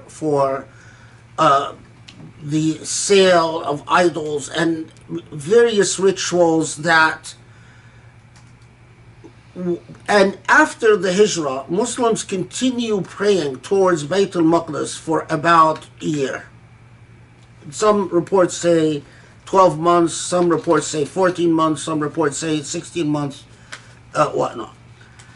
And then comes Allah's revelation, Allah's command to pray towards Mecca again.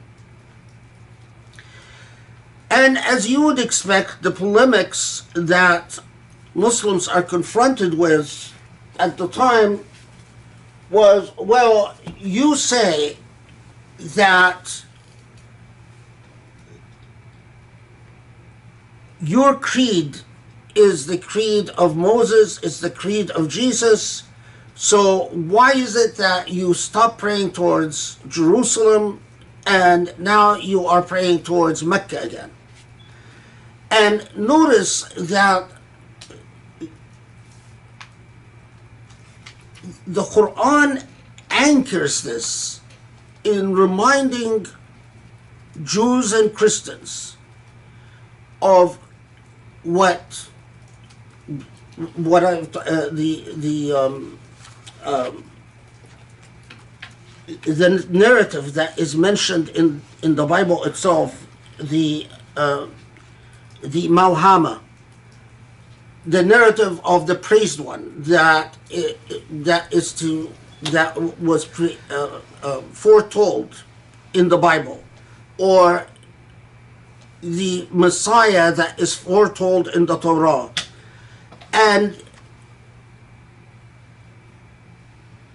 that the genesis of the message is Ibrahim and Ibrahim's dedication of the site to the entire creed that Ibrahim stood for. But a reminder at the same time that praying towards Jerusalem or praying towards Kaaba had nothing to do with issues of political considerations or political alliances. Because the critics of Muslims at the time said, well, they used to pray towards Jerusalem because they were hoping that Christians and Jews would join Islam, but now that Muhammad despaired that in fact that they will become Muslims, they went back to praying towards the Kaaba. And Allah's response to this, Lillahi al-mashriq wal-maghrib, that you miss the point that in fact wherever Allah is ever present everywhere, whether east or west, it is all directed towards Allah. Allah doesn't exist in a specific sacred space as was theologically believed in at the time. And that this has nothing to do with whether there's a hope of co-opting you or no, because whether you pray towards Jerusalem or not is not what's going to convince Jews to be Muslim or not Muslim. That's not the issue that in one way or the other is going to, and it was understood from the time that Muslims migrated to Medina that they were still, the Ansar and the Muhajirin were still doing Hajj. I mean, they were still going visiting the Kaaba and circumambulating around the Kaaba. And as we will see in Surah Al-Baqarah itself, there's references to that. Because it is not those of them that were powerful enough and influential enough to be able to go back to Mecca and visit the Kaaba and leave unharmed did so. So the place of the Kaaba from the beginning to after the Hijrah was firmly anchored. It never wavered. And the belief of the Arab belief that this Kaaba was built by Ibrahim and Ismail was pre-Islamic, existed before Islam. So it is not like, suddenly the Muslims become aware of the importance of the Kaaba when they start praying towards the Kaaba.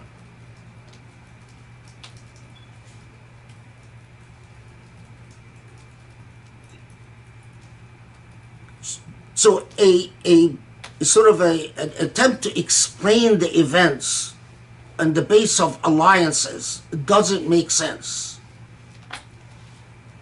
Okay. But what then follows is this most central ayah.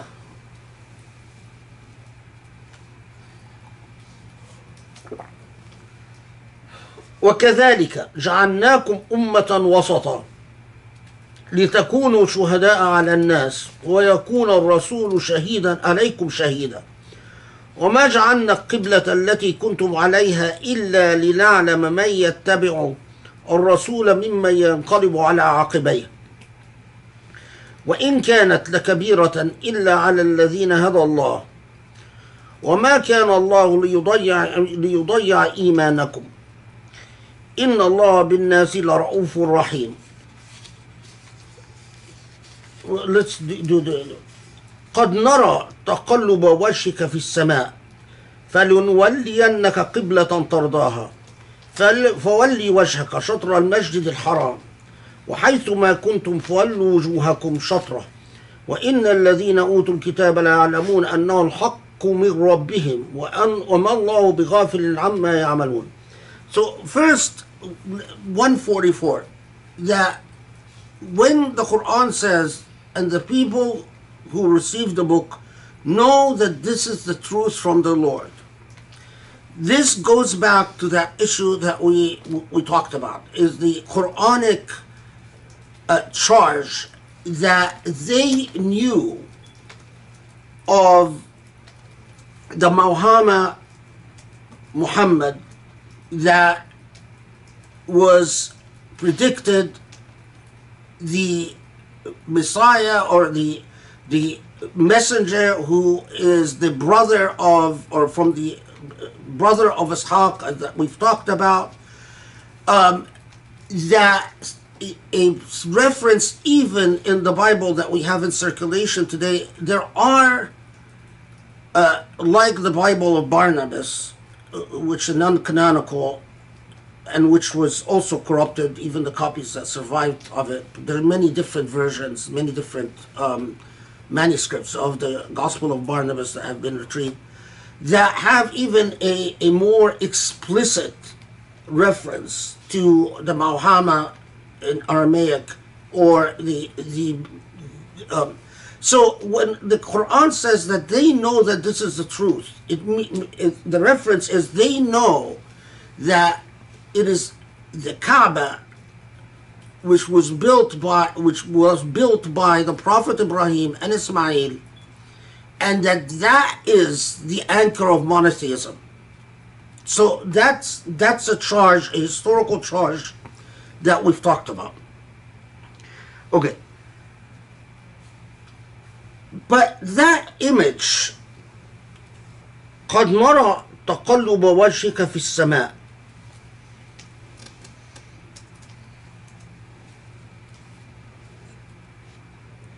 the Prophet ﷺ, from the time of the Hijrah, is aware. I mean, the Muhajirun all have a special place for the Kaaba. They all know. But as we discovered, even the Ansar used to, or the Medinians, the native Medinians, used to travel, and they also had a clear understanding of the place of the Kaaba in their pre-Islamic Arab culture. In fact, we know that Medinians before Islam, the Ahli Yathrib before Islam, used to have their own beliefs about performing pilgrimage. So among the things that they did is that when they would go to visit the Kaaba for blessings and worship, they would not visit the Safa al Marwa, and we'll come to that. They also believe that if after visiting the Kaaba, that after visiting Mecca, they had a superstitious belief that they cannot enter their homes from the front door. That right after the Hajj, you are only allowed to enter your home from a back door, and we'll come to that. So both the Muhajirun and the Ansar are, their gaze is focused towards the Kaaba, towards the Maqam. And the consistent question that they are asking the Prophet ﷺ is our praying towards Jerusalem, meaning that, does it mean that there is a new set of beliefs about the Maqam? So is it now, what precisely is the place of Bayt al-Aqsa or Masjid al-Aqsa in relation to the centrality of the Kaaba as the cornerstone of Maqam Ibrahim? And the Prophet ﷺ doesn't have an answer to that. He knows that the Isra wal Mi'raj, his gaze was turned towards Masjid al-Aqsa. His gaze was turned towards that spot, and that when Muslims started praying towards Jerusalem, the Meccans scoffed at it and said, well, and in fact, it was and I didn't talk about this before, but that was among the tribulations of an Isra wal Mi'raj, is that the Meccans said, look, Muhammad is coming with something alien to us. He doesn't even pray towards what our forefathers used to pray. And that was a further test, because some left Islam because they didn't believe in Isra wal Mi'raj, but some left Islam because they thought that now Muslims are praying towards Jerusalem, which means they broke off with the tradition of al-Maqam, Maqam Ibrahim, that this is a faith that belonged to those weird Arabs who are Jewish or Christian, but not among the Ahnaf or anything like the Ahnaf.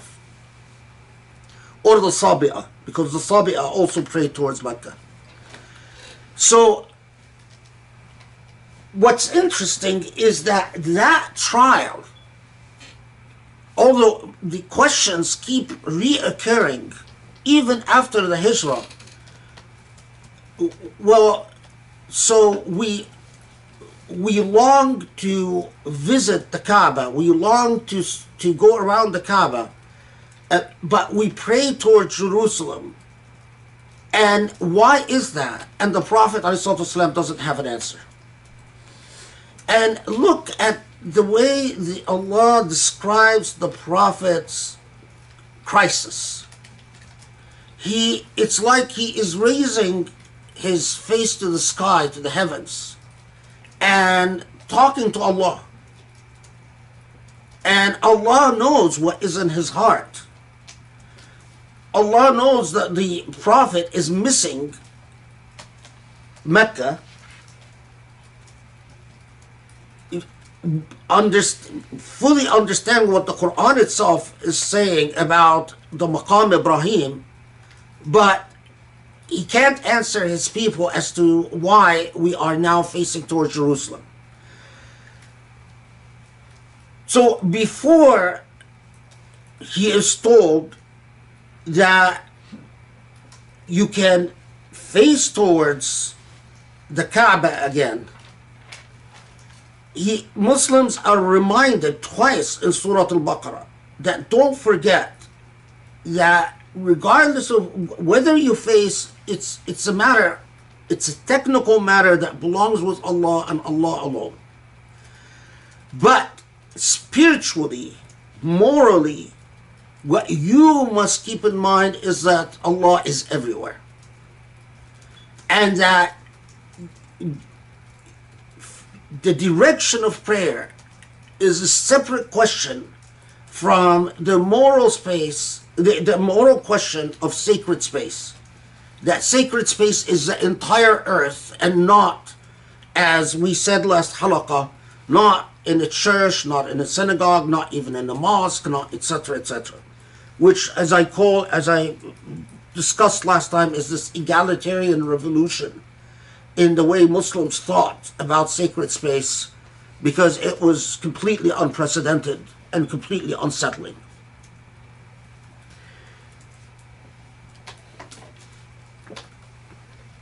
And that is why it is, Allah describes, وَإِن كَانَتْ لَكَبِيرَةً إِلَّا عَلَى الَّذِينَ هَدَى اللَّهِ.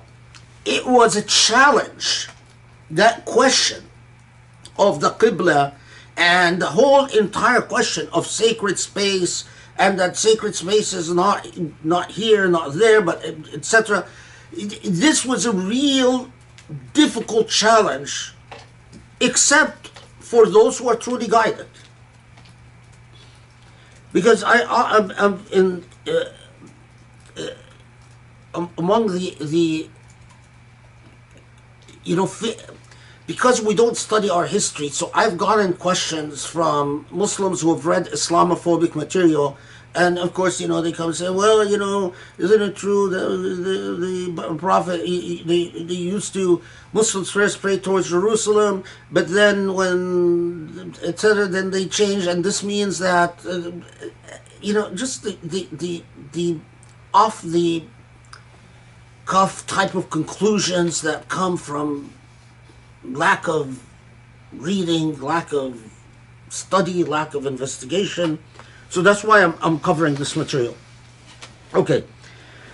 And that is also why when Allah says, إِلَّا لِنَعْلَمَ مَنْ يَتَّبِعُ الرَّسُولَ مِمَّنْ يَنْقَلِبُ عَلَى عَقِبَيْهِ. Because when Muslims were told to pray towards Jerusalem,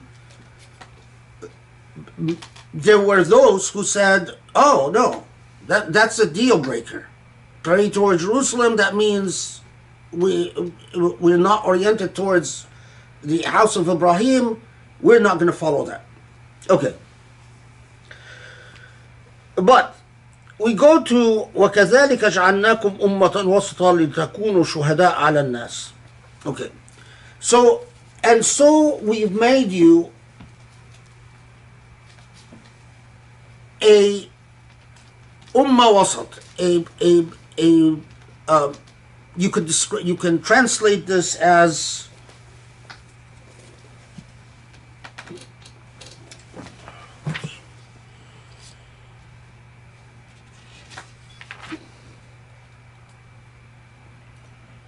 we will need to be a community of the middle way.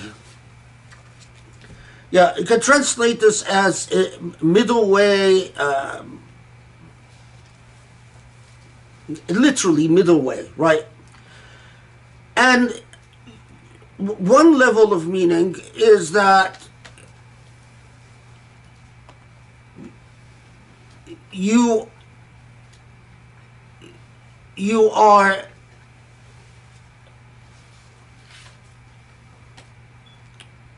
well. Let's forget that. Okay. So the question is ummatan wasata. We've made you a middle way. Now, what is the middle way being referred to here? Because to say a middle, you have to have 2 points and then you're the middle of it. And changing the Qibla from Jerusalem to the Kaaba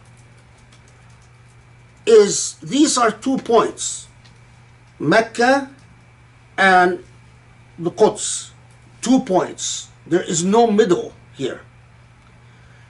There's no three-way and then you're the middle of it. So what is the middle way that is being referred to?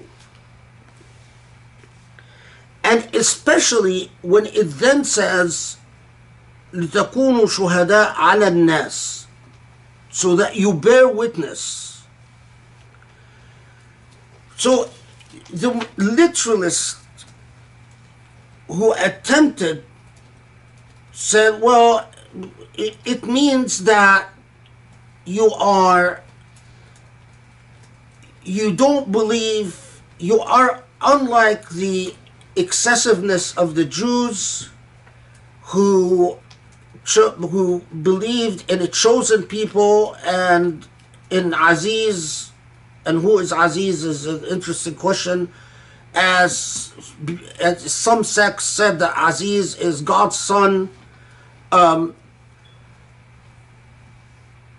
or a progeny of God in some form. Although it was a particular sect of Jews. Anyway, and Christians who deify Jesus, and you are in the middle way in the sense that you reject these two fanatic systems of belief, either in a chosen people or in a deified prophet, and so you're in immoderation between the excessiveness of Jews and Christians. But this still, the question that remained, and this is discussed in a lot of commentaries, is that, well, but if that is the point, then why does it follow, and it says كذلك, and so we've made you into a nation of a middle-way nation, or a nation of the middle, so that you bear witness. So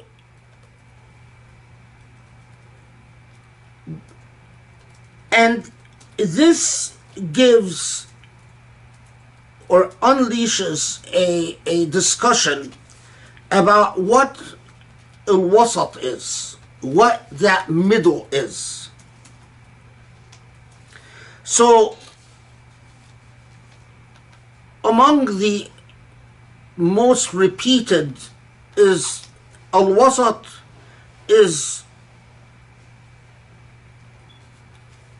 a word that connotes al-adl, al-fadl, or al-khair. So some said that al-wasat al-shay' is al-khair, what is good. That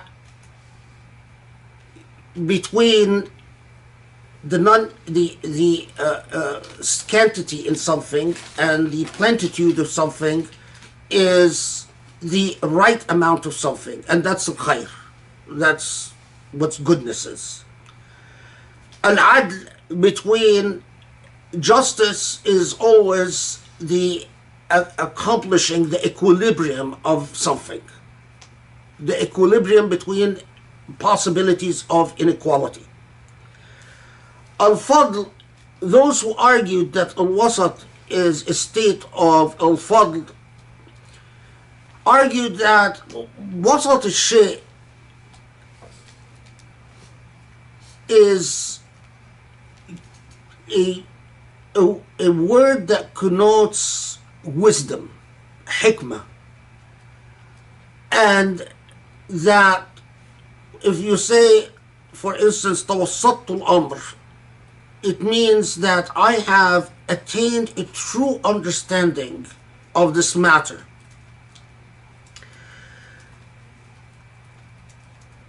We don't need to resolve the debate between those who said it's khair and those who said al-adl and those who said al-fadl. But we can reconcile all these views in Ummatul Wasat is a nation that is supposed to be, and of course because of our, is a nation, and here our understanding of Millat Ibrahim and our understanding of the covenant must come in to shed light on our understanding of Ummatul Wasat that will bear witness upon people. Because shuhada ala nas, to bear witness upon people. And then the Prophet ﷺ will bear witness upon us. And at the basic level, you'd say, well, you have to be a people of righteousness. But the affairs of people shifts and changes. And bear with me, because conceptually I want to communicate this idea to you without confusion. The affairs of people are constantly changing. And if you are to bear witness upon people, and you are to bear witness representing the values that words like al-fadl, al-khayr, al-adl represent,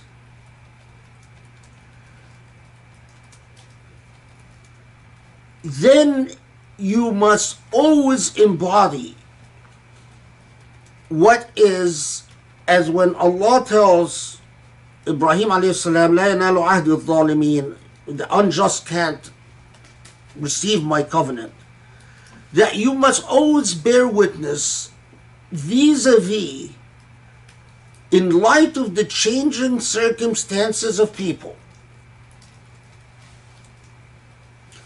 the position that represents the most, or the position that embodies what is just, what is fair, what is equitable, what is good. So, if you anchor yourself in a set of didactic laws, and you bear witness if you bear witness on the basis of these laws and nothing more, then it is quite possible that you are no longer bearing witness upon what is wasat, but in fact you could be bearing witness from a skewed position. So let me give an example of this.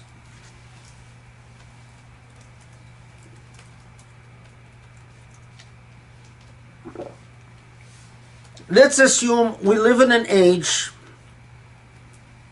in which, just to simplify things, this is an age in which people,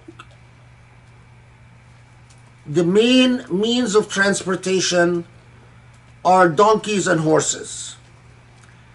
And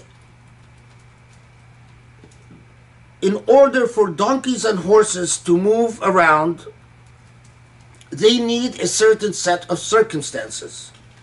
Let's say that among the primary staple of these donkeys or horses are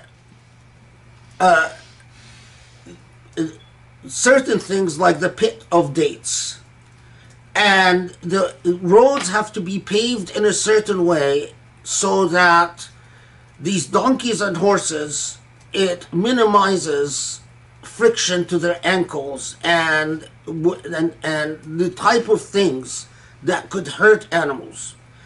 And in relation to the transportation and the movement of these donkeys and horses, there has to be a system where the defecation of these donkeys and horses don't end up being left in the street causing diseases and etc., etc. And you come upon this scene and you are bearing witness from a perspective of wasatiyah. It will absolutely be absurd to start bearing witness as if donkeys and horses are not a material part of the picture. So for instance, if you come and you bear witness upon what is needed for people to move using skateboards, you are not coming from a perspective of wasatiyah.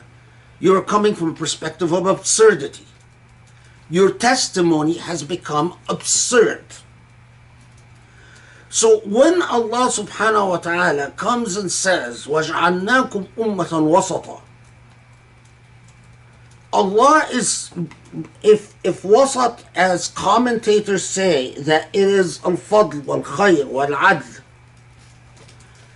then wasatiyya, and it is not simply that you are saying Jews are wrong, Christians are wrong, Muslims are right, because most commentators rejected that. But wasatiyya is to embody certain moral values. That you commit yourself to being anchored in al-ilm al-daruri, in the necessary knowledge, in the hikmah of the age. But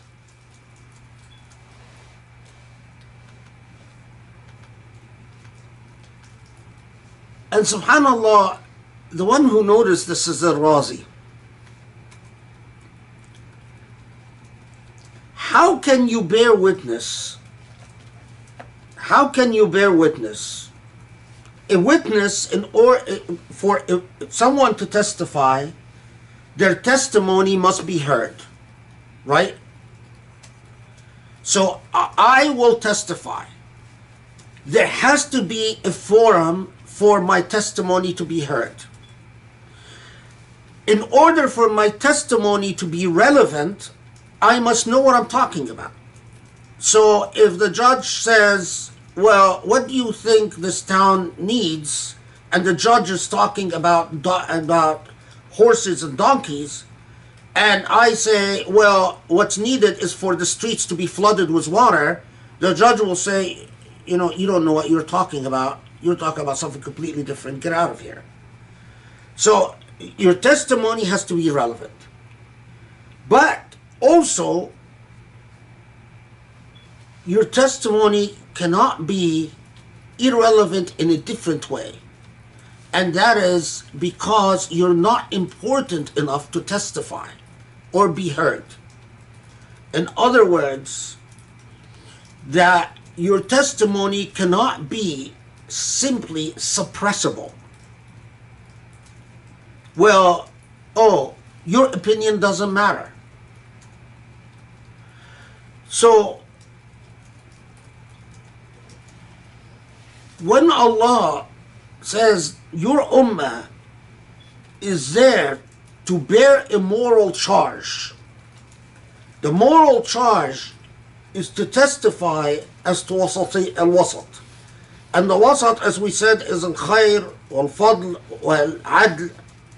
So you are committed to testifying to certain moral values, but these moral values must address the changing circumstances of people. So if I am talking to you and I start telling you the world, as what Grace mentioned earlier, the world confronts the problem of kids being addicted to video games. And my testimony comes in and talks about whether playing with dolls or humanoid figures is halal or haram. That's not wasatiyah. That's irrelevancy. You failed right away. You are not ummah wasat. You are an irrelevant ummah. But B, what if no one cares to hear you because you're not even important enough to be heard? So you come and say, the Chinese, their testimony matters because they have strength and power. Americans, their testimony matters. The Russians, their testimony matters. And then Muslims come, the Chinese are basically al-Khilafah. It's a bunch of different provinces, whether by force or by choice. They're all together representing this one big nation that we call China, which really encompasses many different nations with different histories. The United States is a big khilafah of 50 states. Russia is a big khilafah of its own states. And Muslims come in with their little, you know, duwailat, their little insignificant mini states. And they start saying things. And everyone's reaction to them, you're irrelevant. Oh, you guys, okay, you know, you guys, will give you a bunch of rock stars, pop artists to go perform in Riyadh and keep you happy. And other than that, buy a soccer team, buy a yacht, and get lost. You know, other than that, we'll send a bunch of attractive Ukrainian girls to entertain you in your little metropolis in Dubai or Abu Dhabi, and get lost. Where is that? Then how meaningful does it become to talk about Shahada? It becomes entirely meaningless. The challenge is the challenge of Hikmah, because in order to bear witness, you must embody a set of values. So when someone comes to you and says what is important is that to pray and to, you know, just make it to heaven, make it to Jannah, brother, and that's it. And make sure your family makes it to Jannah. I told him, how about the testimony? How about the testimony? Or someone comes and tells you, oh, you know, Ummah, what Ummah? The Muslims are just a bunch of, and what Khilafah, and what unity, and what... Tell them, well, how is our testimony going to be relevant? How is it going to be significant? And they'll say, well, you know, this is so unrealistic because, you know, say, I wasn't charged by Allah to be realistic. I was charged to testify as to what the truth is. Realism or lack of realism is a separate matter. What I must testify to is what is right and what is wrong. But it is we human beings who create the reality and the basis of what we believe ultimately to be right and what is wrong. When we forget that these are imperatives, eventually they lose all importance and they're no longer imperatives because of the situation that we've created with our own hands.